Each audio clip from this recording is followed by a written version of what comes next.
Guys, welcome back to our channel. और आ चुके हैं हम एक और फिर से लर्निंग सीरीज़ ऑफ रामायण के एक और एपिसोड में। तो आज के एपिसोड में हम बात करेंगे रामायण के आविष्कार, जो कि छठा आविष्कार हुआ था रामायण में। वो था यंत्र और दूरभाष, जो कि आज के समय में हम जिसे फ़ोन कहते हैं। तो ये रामायण के समय से ही इसका आविष्कार हुआ था। तो चलिए इसका आविष्कार कैसे हुआ था और ये किस काम आता था उस समय रामायण काल में, तो चलिए जानते हैं कि अपनी इस वीडियो में। अगर वीडियो अच्छी लगे तो वीडियो को लाइक कर देना, चैनल पर नया तो चैनल को सब्सक्राइब भी कर लें, ताकि ऐसे ही आने वाली वीडियो नोटिफिकेशन आपको मिलती रहे। तो यंत्र और दूरभाष। लंका में दूर संचार यंत्रों का भी निर्माण होता था, जिसे आजकल दूरभाषा या टेलीफोन कहते हैं। दूरभाषा की तरह उस युग में दूर नियंत्रण यंत्र था, जिसे मधुमक्खी कहा जाता था।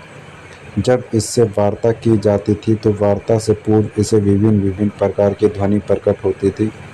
संभवतः इसी ध्वनि प्रस्फुटन के कारण इस यंत्र का नामकरण मधुमक्खी किया गया होगा। यह यंत्र राज परिवार के लोगों के पास रहते थे। विभीषण को लंका से निष्कासित कर दिया था, तब वह लंका से पलायन करते समय मधुमक्खी और दर्पण यंत्रों के अलावा अपने 4 विश्वसनीय मंत्री अनल, पनस, संपाति और प्रभाति को भी राम की शरण में ले गया था। राम की हित पूर्ति के लिए रावण के विरुद्ध इन यंत्रों का उपयोग भी किया गया। लंका के 10,000 सैनिकों के पास त्रिशूल नाम के यंत्र थे, जो दूर दूर तक संदेश का आदान प्रदान करते थे। संभवतः ये त्रिशूल वायरलेस ही होंगे। इसके अलावा दर्पण यंत्र भी था, जो अंधकार में प्रकाश का आभास प्रकट करता था। लड़ाकू विमान को नष्ट करने के लिए रावण के पास भस्मलोचन जैसे वैज्ञानिक था, जिसने एक विशाल दर्पण यंत्र का निर्माण किया था। इससे प्रकाश पुंज वायुयान पर छोड़ने से यान आकाश में ही नष्ट हो जाते थे। लंका से निष्कासित किए जाते वक्त विभीषण भी अपने साथ कुछ दर्पण यंत्र ले आया था। इन्हीं दर्पण यंत्रों में से सुधार कर अग्निवेश ने इन यंत्रों को चौखट पर कसा और इन यंत्रों से लंका के यानों की ओर प्रकाश पुंज फेंक, जिससे लंका का यान शक्ति नष्ट होता चला गया। एक अन्य प्रकार का भी दर्पण यंत्र था, जिसे ग्रंथों में त्रिकाल दृष्टा कहा गया है। लेकिन यह यंत्र त्रिकाल दृष्टा नहीं, बल्कि दूरदर्शन जैसा कोई यंत्र था। लंका में यांत्रिक सेतु, यांत्रिक कपाट और एक से चबूतरे भी थे, जो बटन दबाने पर ऊपर नीचे होते थे। यह चबूतरे संभवतः लिफ्ट ही थे। तो इतनी सारी चीज़ों से लैस था उस समय का भी रामायण काल गाइस।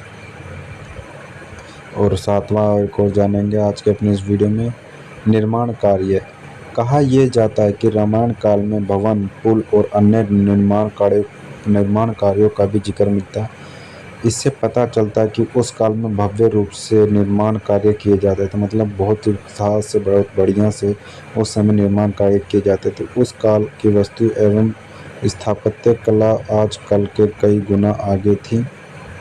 गीता प्रेस गोरखपुर में छपी पुस्तक श्रीमद् वाल्मीकि रामायण कथा सुख सागर में वर्णन है कि राम ने सेतु के नामकरण के अवसर पर उसका नाम नल सेतु रखा। इसका यही कारण था कि लंका तक पहुंचने के निर्मित पुल का निर्माण विश्वकर्मा के पुत्र नल द्वारा बताई गई तकनीकों से संपन्न हुआ था।